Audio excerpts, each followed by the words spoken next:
Good evening. Congratulation sir आपको। पहले तो सर मेरा क्वेश्चन थैंक यू। ये था, मेरा क्वेश्चन ये था कि जब आप आंसर राइटिंग करते हैं तब उसमें वैल्यू एडिशन के लिए क्या किया जाना चाहिए, क्या क्या ऐड करना चाहिए यदि वैल्यू एडिशन करना है आंसर राइटिंग में? तब जी, जब हम लोग आंसर राइटिंग करते हैं तो उसमें सबसे पहले तो जो फैक्ट्स फिगर्स रहते हैं, डेटा को जरूर ऐड करिए। और कोई करंट अफेयर से रिलेटेड कोई इवेंट हुआ है तो उसे आप शुरुआत में या फिर एंड में जरूर लिखिए और अंडरलाइन कर दीजिए, ताकि चेक करने वाले का उसमें नोटिस उसमें जाए, अटेंशन जाए कि हाँ इसने कुछ नया लिखा है, नया जानता है। Okay sir. और इसके लिए कुछ पंच लाइन वगैरह आप कलेक्ट करते थे क्या? जैसे पंच लाइन जैसे देखिए, एग्जाम, बोलिए बोलिए। जैसे अभी तैयारी कर रही थी सर, उसमें मैंने एक टॉपिक आया जैसे राम वन गमन पथ, जैसे रामायण कालीन हिस्ट्री का हो गया, राम वन जी गमन जी। पथ हो गया। अब उसमें मैं वैल्यू एडिशन करना चाहूँ तो उसमें क्या पंच लाइन के रूप में ऐसे शुरुआत किया जा सकता है कि राम का ननिहाल या भांचा राम से स्टार्ट हो रहा है, ऐसा कुछ? देखिए, ये ना आपके वर्ड लिमिट पे डिपेंड करता है कि क्वेश्चन कितने वर्ड लिमिट पे पूछा गया है और आपके पास कंटेंट्स कितने अवेलेबल है। जैसे कि 60 वर्ड्स में अगर राम वनगमन पथ पूछा गया है तो मैं जरूर नहीं समझूंगा कि कोई पंच लाइन यूज करिए। आप बस बताइए कि सरकार की योजना है, इतने जगह को चिन्हांकित किया गया है, उनका लिस्ट आउट करिए और बस खत्म हो जाएगा। अगर बहुत लंबे उसमें पूछता है वर्ड्स में, तब आप थोड़ा बहुत छोटा सा यूज करिए उसे, है ना। बहुत लंबा उसमें 2-3 लाइन मत खींचिएगा अगर आपके पास कंटेंट्स कम है तब।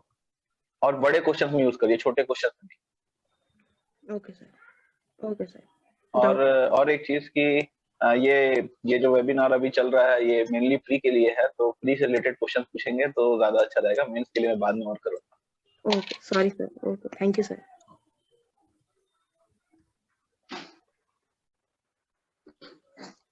सर मैं ये पूछना चाहूंगा कि अभी जो टाइम चल रहा है उसमें प्री की तैयारी करनी चाहिए या मेंस का भी प्रिपरेशन थोड़ा थोड़ा साथ में करना चाहिए? सर मैं पहली बार प्रिपेयर कर रहा हूँ।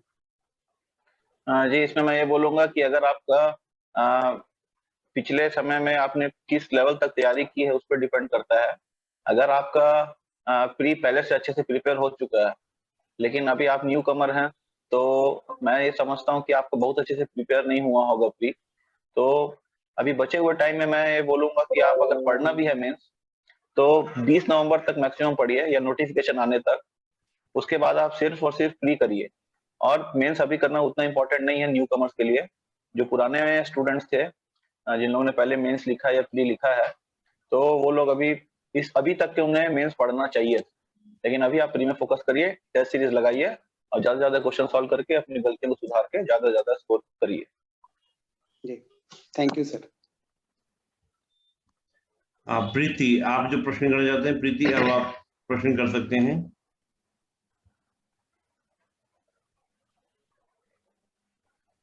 प्रीति, आप प्रश्न कर सकते हैं।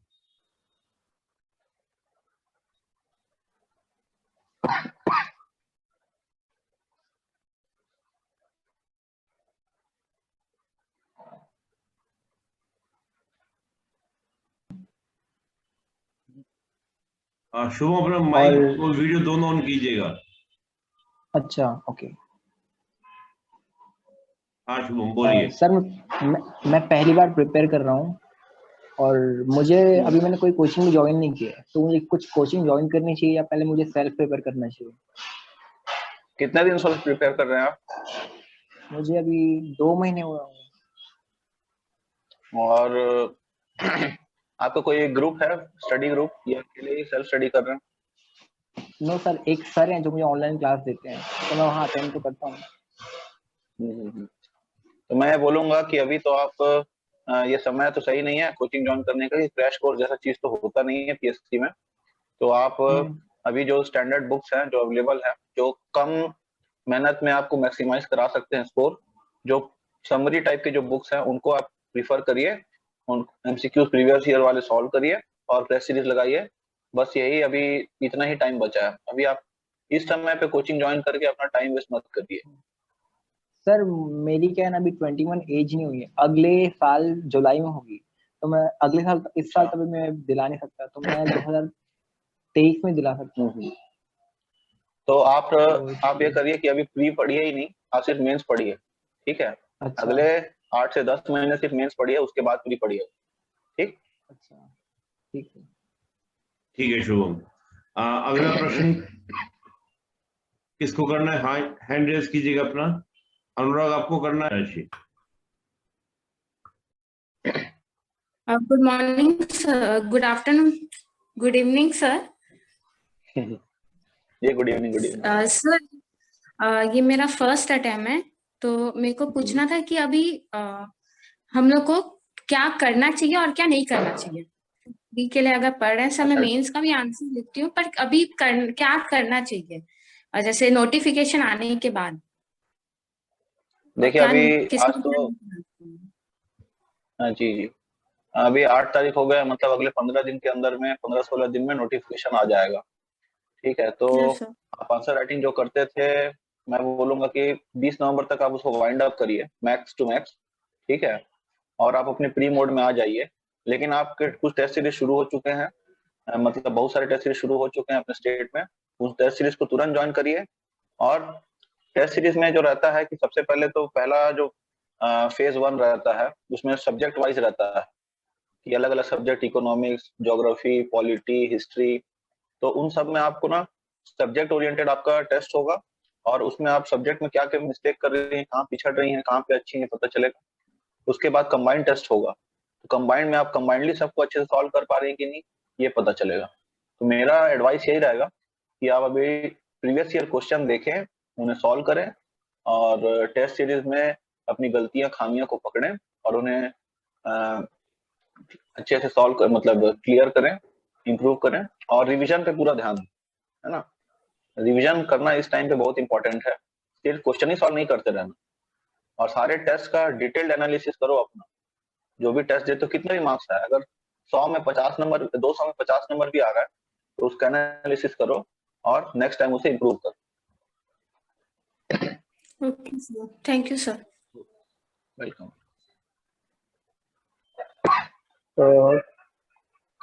Hello sir, good evening sir, Ashutosh sir. Good evening, good evening.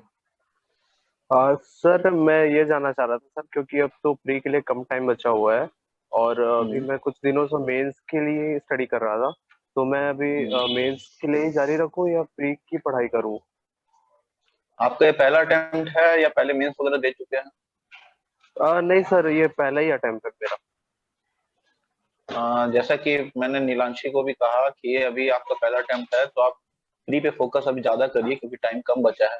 Pre निकलेगा तब आपका मेंस का तैयारी काम आएगा, है ना? तो प्री सबसे क्रूशियल है मेरे हिसाब से, क्योंकि सबसे बड़ा फिल्ट्रेशन जो होता है पूरे पीएससी प्रोसेस में, प्री में ही होता है। मतलब आप 1 लाख से ज्यादा लोग बैठेंगे प्री में, और उसमें 3-4 हजार लोग ही बस सॉर्ट आउट होंगे, मतलब वहीं पे आपको असली खेल।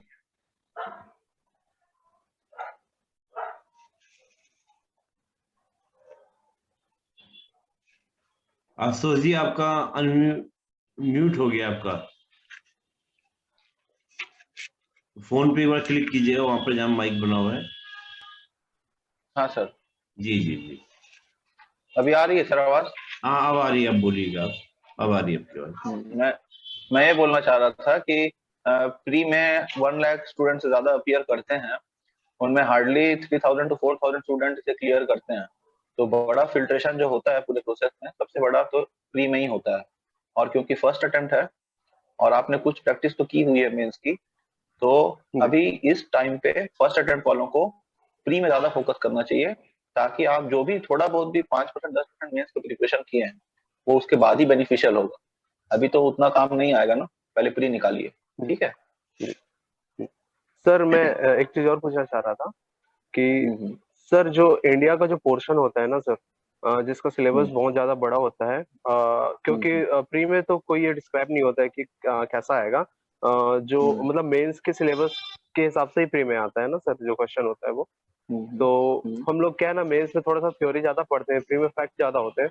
तो सर अभी इस कम टाइम में सर हमको मतलब कि फैक्ट को बहुत ज्यादा रिमाइंड करना पड़ता है, तो सर हम उसको हम कैसे याद करें, और मतलब हम इस कम टाइम में किन चीजों पे ज्यादा फोकस करें जो मतलब हमारे प्री के लिए अच्छा हो सर? देखो, जो इंडिया वाले पार्ट आप बोल रहे हैं, उसमें तो सबसे जी। बड़ा जो पार्ट होता है मैं समझता हूँ इंडियन हिस्ट्री है, जो कि बहुत वास्ट जी। है, ठीक है। तो जो भी इंडियन हिस्ट्री है उसमें आप ना 2-3 साल का पेपर एनालिसिस करो, पिछले 2-3 साल का, तो कैसे उसमें क्वेश्चन का ट्रेंड क्या है, ठीक है। जी। तो ट्रेंड को आप पकड़ो, किस किस पोर्शन से कितने क्वेश्चन पूछ रहे हैं, ठीक है।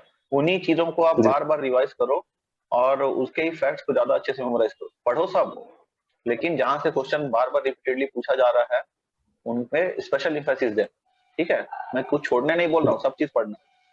और जी। पिछले 2 बार से तो देखा गया है कि इंडियन हिस्ट्री जो है वो मतलब क्या पूछ लेगा कुछ पता ही नहीं है, बहुत डिफिकल्ट है उसे प्रेडिक्ट करना। तो मेरा भी पिछले दोनों अटेम्प्ट वैसा ही गया, अनप्रेडिक्टेबल ही था, लेकिन फिर भी जी। जी। जो तैयारी हमारे हाथ में हो तो हम करेंगे ही, जी। ठीक है। जी। थोड़ा सर मेरा स्मार्ट मैं ये बोल रहा था सर कि लास्ट 2-3 इयर्स के अगर हिस्ट्री के पेपर देखें तो थोड़ा सा अनप्रेडिक्टेबल क्वेश्चन आ रहा है, लेकिन फिर भी हमें अपनी तैयारियों को ऐसा नहीं सोचना है कि कुछ करे ही ना हिस्ट्री में।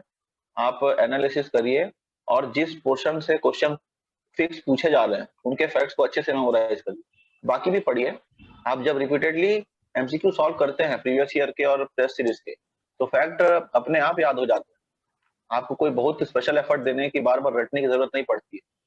तो मेरा यही रहेगा एडवाइस आपको कि रिवाइज करिए और ज्यादा से ज्यादा क्वेश्चन बनाइए।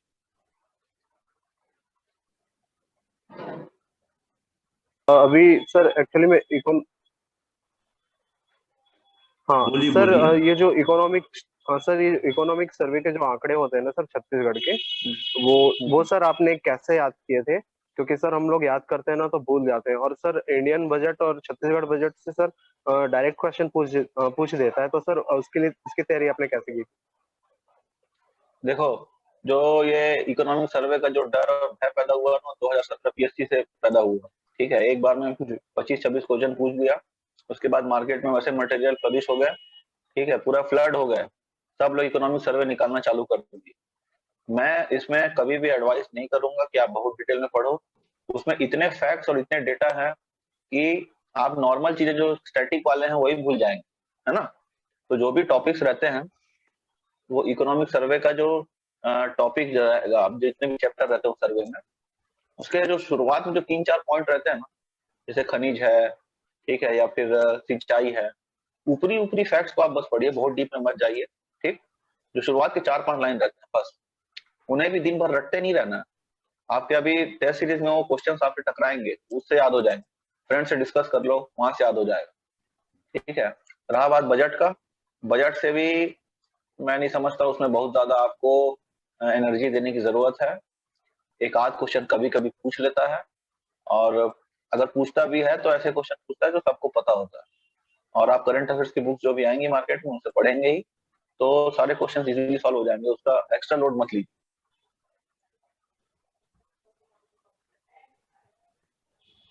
हेलो। हाँ मैं बोलिए। सर एक डाउट सर और था कि सर जैसे कि पिछले बार का जो पीएससी है सर उसमें थोड़ा सा पैटर्न चेंज हो गया था, क्वेश्चन थोड़े से हार्ड भी आया था ऐसा कहते हैं सर। तो मैं तो अटेंड नहीं कर पाया था क्योंकि मेरी एज उस समय नहीं हुई थी। अब तो सर एज भी हो गई है, तो मैं ये जानना चाह रहा था सर कि हम लोग कितने क्वेश्चन अटेम्प्ट करें, मतलब एक सेफ जोन में रहे हम लोग। और सर एग्जाम टाइम में सर हम ये कैसे डिसाइड करें कि हम लोग को कितने क्वेश्चन अटेम्प्ट करना चाहिए? सर आप कैसे करते देखो थे प्री सबसे के टाइम में, ये जानना था। देखो सबसे पहले तो ना इसका कोई थंब रूल नहीं होता है कि कितने क्वेश्चन अटेम्प्ट करने चाहिए, है ना, और क्या कट ऑफ होगा ये। और आप ना ही पीएससी के आप पैटर्न को प्रेडिक्ट कर पाएंगे कि हो सकता है इस बार और कुछ नया पैटर्न में क्वेश्चन पूछ ले, है ना। आप अपनी तैयारी को दुरुस्त रखिए, और आप क्या कर सकते हैं, अगर आप ज्यादा से ज्यादा प्रैक्टिस करेंगे ना, आपको अपने से अंदर से आभास हो जाएगा कि उस 2 घंटे में मेरे को कितने अटेम्प्ट करने हैं कि मैं सेफ साइड में रहूं, है ना। और ट्राई कीजिए कि अगर क्वेश्चन बन रहे हैं, बनते हुए क्वेश्चन को तो बिल्कुल नहीं छोड़ना है। मेरा पहली बार प्री नहीं निकलने का कारण यही था कि मैंने अपने से ही ना सेफ लिमिट डिसाइड कर लिया कि मैं इतना अटेम्प्ट कर लिया हूं, अब मैं प्री क्लियर कर जाऊंगा।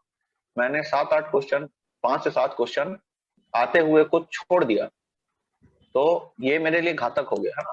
तो आते जितने क्वेश्चन है उन्हें तो बिल्कुल मत छोड़िए, और उसके बाद रिस्क भी लीजिए, ठीक है। और कितने सीट्स आपके आए हैं वैकेंसी में, और उस प्री में उस आपको जो क्वेश्चन पेपर अभी आया है अचानक से, 2 घंटे में आपको डिसाइड करना है वो इजी है या टफ है, वो सब चीज उस पर डिपेंड करता है। तो आपका प्रेजेंस ऑफ माइंड अच्छा होना चाहिए, लेकिन आप कोशिश करिए अपने स्कोर को मैक्सिमाइज करिए। ज्यादा मैक्सिमाइज करने से कहीं घाटा तो है नहीं, लेकिन कम करने से तो बिल्कुल घाटा हो सकता है, ठीक है। तो सेफ लिमिट के लिए आप जितना ज्यादा स्कोर करें अच्छा है, और कोई चीज का कट ऑफ डिसाइडेड नहीं है। इस बार का ट्रेंड मैं बता रहा हूँ कि लास्ट ईयर तो अराउंड 140 छू गया था 2019 पीएससी में जनरल का, और सीट्स 242 थे, और इस बार सीट्स कम थे, ठीक है, और पेपर टफ था, तो 108 या 110 के आसपास गया जनरल बॉयज का कट ऑफ। तो कट ऑफ बहुत वेरी कर जाता है ना। मैं तो ये सोच रहा था कि बहुत ज्यादा जाएगा, 150 चले जाएगा, ऐसा कुछ नहीं हुआ, क्योंकि पेपर टफ है इसलिए गिर गया। तो आप इसको प्रेडिक्ट मत करिए, कोई जनरलाइज रूल मत बनाइए, कोई धारणा ही मत बनाइए, आप सिर्फ मैक्सिमाइज करिए अपने स्कोर को, ठीक है। कौन कितना ला रहा है इसमें ध्यान मत लगा।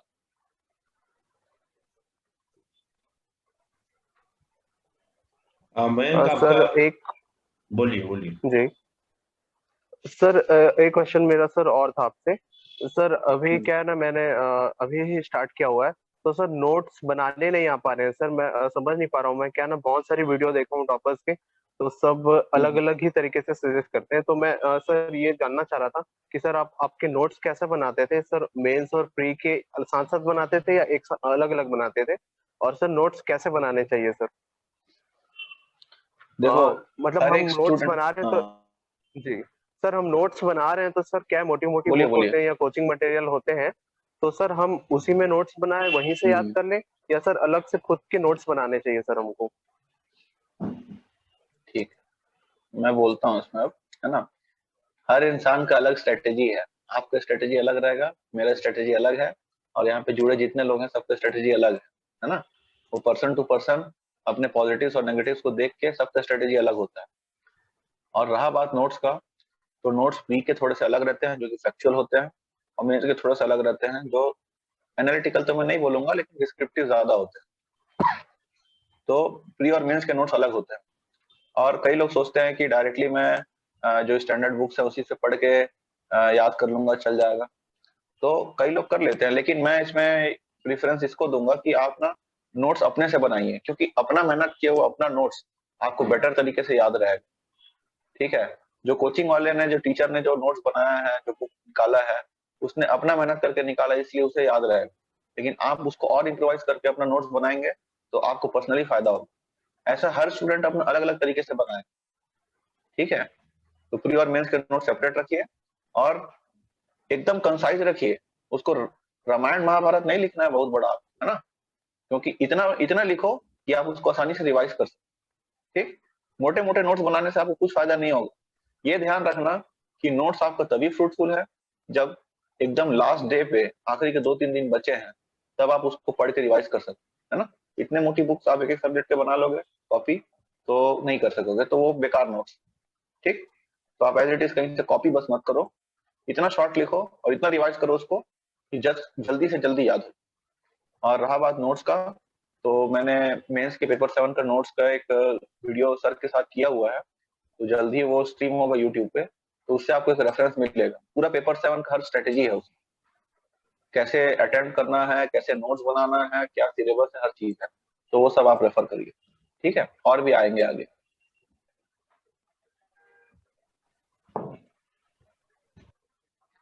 Sir hello. हाँ बोलिए।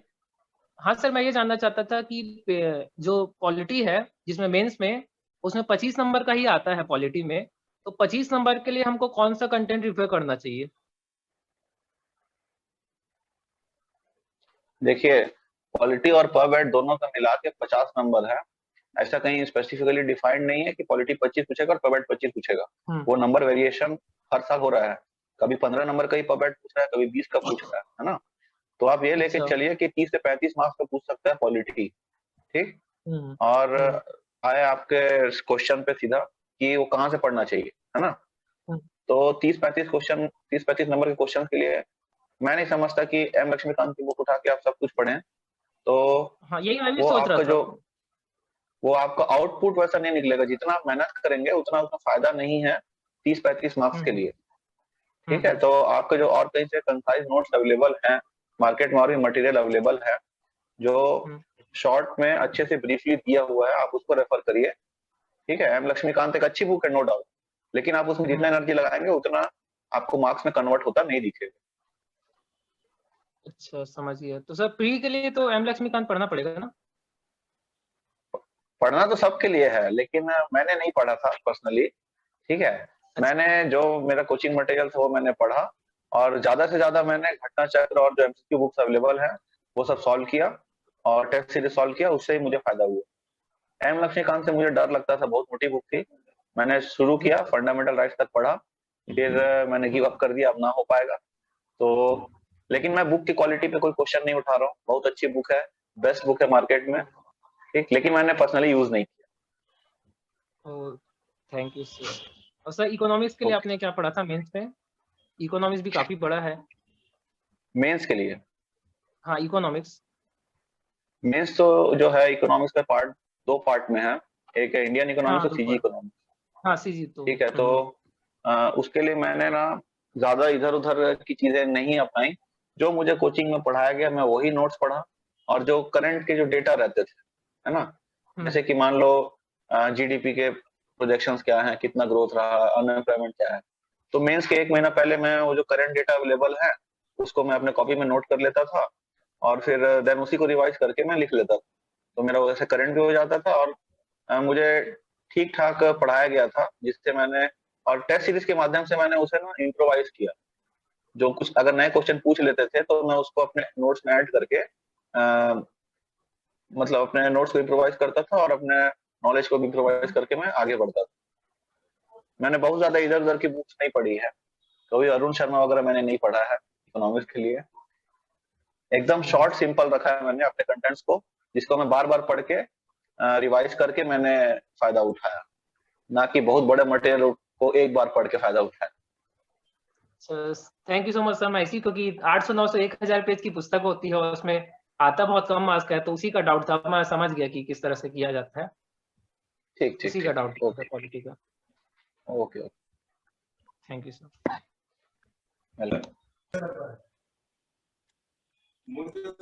Hello sir. हाँ बोलिए। एब्सोल्यूट बिगिनर्स को क्या करना चाहिए सर? अभी जस्ट मेरा 1-2 मंथ हुआ है। अच्छा, आपका ऑडियो वीडियो नेटवर्क सही है ना सचिन? जी सर। हाँ, मेरी आवाज सुनाई दे रही है ना आपको? जी सर। ठीक है, आप अगर new commerce and new beginner हैं तो मैं तो अभी यही एडवाइस करूंगा कि आप जो एकदम शॉर्ट नोट्स अवेलेबल है या आपने जो कुछ बनाया होगा तो उसे ही पढ़िए, ज्यादा से ज्यादा रिवाइज करिए और क्वेश्चन सॉल्व करिए। अभी आपके पास ना फैलने का समय नहीं है, अब समेटने का समय आ गया। ठीक है, लास्ट टाइम पे तो आपके पास जो भी 2 महीने में आपने मेहनत किया उसे समेटिए, कुछ चीजें जो बच गई है आप उसे इम्प्रोवाइज करिए, पढ़िए और क्वेश्चन से सीखिए। मैं तो हमेशा ये बोलूंगा कि 10 बार थ्योरी पढ़ने से अच्छा है वही एमसीक्यू को आप 10 बार बना लो, तो उससे आपको ज्यादा याद होगा। तो हाँ, तो क्यों आपको याद कराता है अच्छे से, लेकिन आपको साइड बाय साइड रिवीजन भी करना ही चाहिए। ठीक है, छोड़ नहीं देना है रिवीजन, और सारे टॉपिक्स अच्छे से कवर करिए, और उस प्रोपोर्शनेट में जिस प्रोपोर्शन में क्वेश्चन पूछ रहा है जिस टॉपिक से, उसी प्रोपोर्शन में अपना टाइम और एनर्जी इन्वेस्ट करो। ठीक, जी सर। अननेसेसरी कोई एक चीज जो अच्छा लगता है ना उसमें लोग क्या करते हैं कि वो महीनों महीनों उसी को पढ़ते रह जाते हैं। किसी को हिस्ट्री अच्छा लग रहा है तो सब बुक निकाल लिया, 4-5 पढ़ रहा है, वैसा मत करो। आपको सब चीजों में थोड़ा थोड़ा सा ध्यान देना है ना, बहुत डीप नहीं घुसना है, लेकिन ऊपर ऊपर की सब चीजें आपको पता होनी चाहिए क्वेश्चन के लिए। Thank you sir. Okay, welcome. Sir pre देते टाइम क्या बात का ख्याल रखना चाहिए, और अगर जब आप प्री की जब आप प्रिपरेशन कर रहे हैं तो क्या आपको अच्छे से उसके नोट्स बनाने चाहिए या अंडरलाइन करते चलना चाहिए मेन पॉइंट्स? देखिए, प्री के नोट्स आपको जरूर बनाने चाहिए, लेकिन डिपेंड कि आपके पास कितना टाइम है ना। जैसा अभी तो टाइम नहीं है, अभी आप नोट्स बनाने बैठेंगे तो आपका कोर्स कंप्लीट नहीं हो पाएगा। तो अभी आप ये वाला अटेम्प्ट, मैं अभी इस टाइम पे अगर बोलूंगा तो आप अभी सिर्फ जो बुक्स है उसको अंडरलाइन करके बार बार उसे रिवाइज करिए।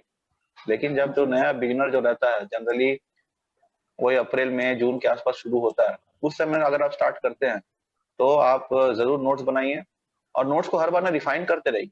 एक बार आपने नोट्स बनाया वो कंप्लीट और फाइनल नहीं है ना।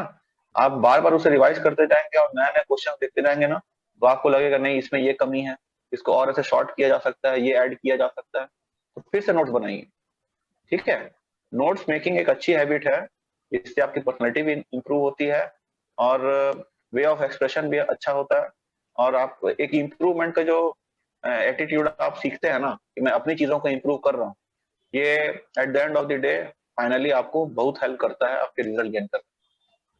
तो जरूर बनाइए नोट्स, लेकिन सर, अभी प्री नहीं। और मेंस, अच्छा सर, प्री और मेंस की एक बिगिनर को साथ में तैयारी करनी चाहिए या एक एक करके, कि पहले प्री की और फिर बाद में मेंस की? देखो इसमें ना मैं कंडीशनली कंबाइंड तैयारी करता था। जो चीजें दोनों में कॉमन है ना, जैसे जो प्री में भी आता है मेंस में भी आता है, जैसे सीजी ज्योग्राफी हो गया, ठीक, उनका मैं कंबाइंड स्टडी कर लेता था। ठीक, लेकिन कुछ चीजें एक्सक्लूसिव हैं जो सिर्फ मेंस में आती है, उनको सिर्फ मैंने मेंस के समय पढ़ा। जैसे सोशियोलॉजी है, पब एड है, वो प्री में नहीं आने वाला, पढ़ना ही नहीं है ना। लेकिन पॉलिटी आएगा, और बाकी सब्जेक्ट है जो इकोनॉमिक्स वो आएगा। तो वो उन चीजों को मैंने कंबाइंड पढ़ा, और जो सिर्फ एक्सक्लूसिव है उनको अलग से, मतलब प्री के बाद ही पढ़ा, पहले पढ़ने की जरूरत नहीं। याद रखना, इस बार भले एक ही क्वेश्चन पूछा गया था फिलोसॉफी से, लेकिन जनरल ट्रेंड रहा है पीएससी का कि 4 से 5 क्वेश्चन पूछता है फिलोसॉफी। तो आप जो मेंस का सिलेबस है उसे एक बार गो थ्रू कर लीजिए, और बस किस फिलोसोफर का क्या क्या कॉन्सेप्ट था, क्या क्या आइडियोलॉजी था, उसको बस याद रखिए, है ना। इतने से आपके क्वेश्चन बन जाएंगे, और बहुत डीप में उसकी थ्योरी वोरी में नहीं जानना है, बस सिलेबस पढ़ के जाइएगा। जी सर। और सर, हिंदी या इंग्लिश मीडियम में कुछ ज्यादा फर्क पड़ता है क्या, हिंदी और इंग्लिश मीडियम वाले से? आप किस मीडियम से दिला रहे हैं उनसे? मैं बता रहा हूँ, मैंने इंग्लिश मीडियम में दिलाया। ठीक है, अभी जनरल ट्रेंड ये भी देखा जा रहा है कि इंग्लिश मीडियम वालों को रिजल्ट अच्छा आ रहा है, लेकिन इस बार जो फर्स्ट टॉपर हैं आस्था बोरकर मैडम, उन्होंने प्रूव कर दिया कि हिंदी मीडियम में भी अच्छा स्कोर किया जा सकता है, टॉप मारा जा सकता है। नहीं तो बीच में एक भ्रांति पैदा हुई थी स्टूडेंट्स में कि इंग्लिश मीडियम वाले ही टॉप कर रहे हैं, वही सीट साले जा रहे हैं। ऐसा कुछ नहीं है। जिस भाषा में आप अपने भावनाओं और जो ज्ञान है उसको सबसे बेस्ट एक्सप्रेस कर सकते हैं, वही आपके लिए उपयुक्त भाषा है। भाषा चुनने के लिए एक ट्रिक है कि आप जिस जिस भी भाषा में, इंग्लिश मीडियम हिंदी मीडियम में स्कूलिंग हुई है, वही आपके अंदर जहन में बसी हुई रहती है, आप उसी में ही अच्छे से एक्सप्रेस कर लेते हैं। ठीक है, तो जो स्कूलिंग वाला जो आपका लैंग्वेज है, मैं चाहूंगा कि आप उसमें ज्यादा मतलब इंक्लाइंड रहें, उस लैंग्वेज में मेंस लिखने के लिए इंक्लाइंड। ठीक है जी sir, thank you. Okay, welcome.